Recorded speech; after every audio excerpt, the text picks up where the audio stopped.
Arditi qëndronte në qoshe të dhomës, fytyra e tij e mbuluar me duar, lotët që rridhnin të lirë, duke u përzierë me frymëmarrjen e rënë dhe pulsin që dukshëm nuk i jepte qetësi.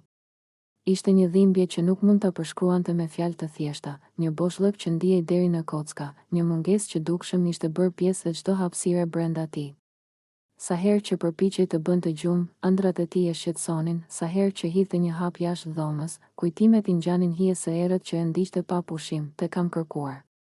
Përshpëriti për vete, zëri i tij i dridhur, një përzierje mes dëshpërimit dhe një shprese që nuk donte të shuaj. "Te kam kërkuar kudo dhe nuk të gjeta", veshët e tij përtypnin heshtjen.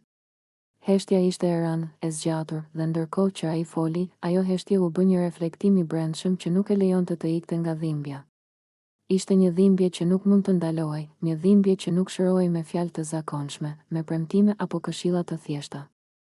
Ishte ajo lloj dhimbjeje që të detyron të rish me të, që të ndihesh i zhytur në të, sepse çdo përpjekje për të ikur do të thoshte ta tradhtosh atë që ndjeje. Vajzat që qëndronin afër tij ndiheshin të pafuqishme. Kishin dëgjuar fjalët e tij, kishin parë sytë e tij që flisnin më shumë se çdo gjuhë tjetër. Ato nuk donin të flisnin shumë, sepse e dinin që heshtja shpesh ishte më e fuqishme se çdo fjalë e gjallë. Njëra prej tyre e afroi duar më të ngrohta dhe të qëndrueshme, duke i mbajtur duart mbi supin e tij. Një tjetër u ul pranë dhe vetëm prezenca e tyre u bë një dritë e vogël brenda errësirës që Arditi po përjetonte. "Nuk është faji yt", i tha njëra, zëri i saj i butë, por i vendosur.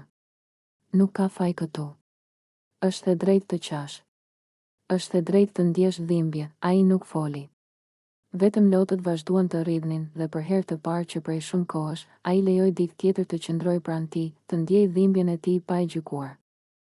Vajzat nuk mund të zëvendësonin atë që mungonte, por ato mund të ishin aty, duke krijuar një hapësirë ku dhimbja mund të shprehej pa frikë. "Nuk e di se si të vazhdoj", përshpëriti Arditi, me zërin më të ulët se një frymëmarrje. "Nuk e di nëse do të jem kurrë më i njëjti." "Do të jesh", tha njëra prej vajzave. "Por jo i njëjti që ishe më parë.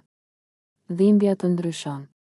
Të bën më të ndjeshëm, më të kujdesshëm, dhe një ditë do ta shohësh se ka një forcë që nuk e kishe më parë." Arditi e dinte që ato fjalë nuk ishin një shërim i menjëhershëm. Nuk ishin një zgjidhje magjike, por ishin një fillim. Një fillim ku dhimbja nuk ishte më vetëm e tij, ku nuk ishte më një barë që duhej mbajtur në heshtje.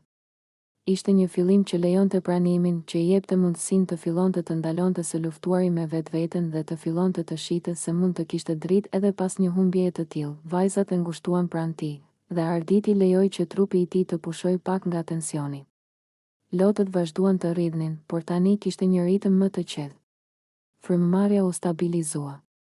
Ai e kuptoi se dhimbja e tij nuk do të zhdukej menjëherë, por pranë njerëzve që e kuptonin, ajo mund të bëhej më e durueshme. Në heshtjen që pasoi, Arditi mbylli sytë dhe mendoi për të gjithë momentet që kishin kaluar.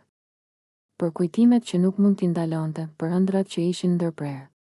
Por ndërkohë, në mes të atij humbjeje, ai gjeti një hapësirë të vogël për shpresë.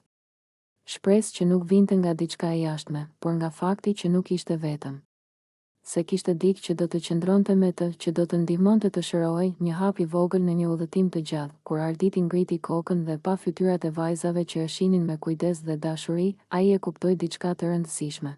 Ndonjëherë dhimbja më e madhe nuk shërohet menjëherë, por ndarja e saj me të tjerët është hapi i parë për t'u bërë më i fortë.